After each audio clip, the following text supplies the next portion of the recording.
To make the sourdough bread, I'm going to start with 350 grams of filtered, warm to room temperature water. And to that water, I'm going to add 50 grams of starter. I'm going to whisk the starter and the water together until it becomes smooth. How do you know if your starter is ready to use? Well, you can see when it has doubled in size and is really bubbly. The rubber band is the level my starter was when I fed it. I can see it more than doubled in size, so it is quite ready to make bread. Now, I've added 500 grams of bread flour to the water and starter. I really like to use King Arthur's bread flour because it has a higher protein content and the bread turns out so much better. I'm using a fork to kind of coalesce this dough together. It's super sticky, doesn't really want to come together. That's okay. I'm going to go in with my hand at the last minute and just pinch it together to get all the dry flour pockets incorporated into the dough. The dough is really sticky at this point. It'll stick to your hands. That is completely normal. Just continue on as best as you can. When you're finished mixing all the flour into the dough, cover the dough with plastic wrap and set that aside for about 45 minutes to an hour. And now I'm going to replenish my starter. So I like to keep my starter at 100 grams. So I'm going to do 100 grams of sourdough starter, 100 grams of filtered water, and 100 grams of flour. Now, you don't need to feed your starter with bread flour. I use all-purpose flour, and he loves it just fine. Okay, so I'm going to put a rubber band around the level of the starter so I can easily see when he has doubled in size. So this is after several hours. You can see he has more than doubled in size, so he's ready to make bread again at this point. Now the dough has been resting for 45 minutes, so I'm just going to coax the dough out onto a work surface. And then I'm going to take 10 grams or about 1.5 teaspoons of sea salt, put some water into the salt to give it a head start on dissolving, and then just spread the salt around on the dough. Now that water is really going to help incorporate the salt into the dough. To mix the salt into the dough, I'm just going to start by grabbing a small portion of the dough and folding it in towards the center and repeating full circle around the dough until the salt gets incorporated. This will take about 3 to 5 minutes, and you want to go until you no longer feel salt granules under your fingertips. Now the dough is going to want to come apart and it'll look something like this. That means the salt is not completely dissolved into the dough. So just keep on mixing. You can see this is getting a little better, but see those ridges still?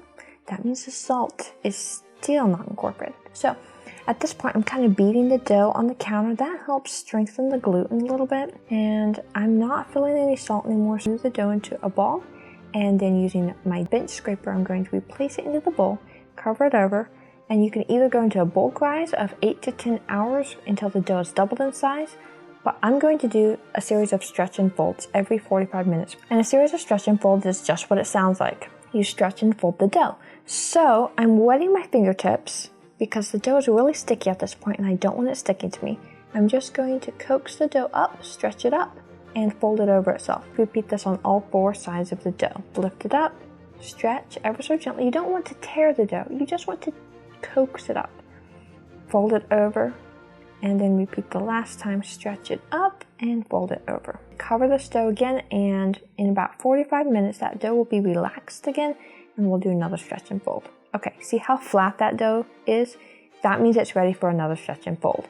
I'm going to wet my fingertips again and then just come in here, and the dough is really relaxed. See how easy that just wants to stretch up?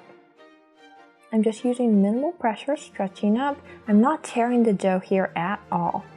I'm just letting gravity kind of work for me as I pull it up. Fold it over. Last side, stretch it up. Fold and tuck it in and cover it over. After another 45 minutes, we'll be back to another stretch and fold.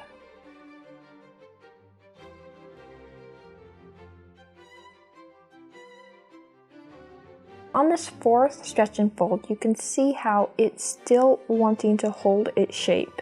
It's not all flat out in the bowl like it was at the first. So this is going to be my last stretch and fold. And as I'm stretching and folding the dough, I can feel there's a lot more resistance. This dough has become much stronger. I'm just going to continue with the stretch and fold process as I did in the last 3 steps. And then I'm going to cover this and let this rise for several hours until it has doubled in size and there's some big air bubbles at the surface and it's really light. And when you jiggle the bowl, it will wiggle. I'm going to prepare a banneton or a bowl for it to proof in with a tea towel dusted with some flour. Set that aside.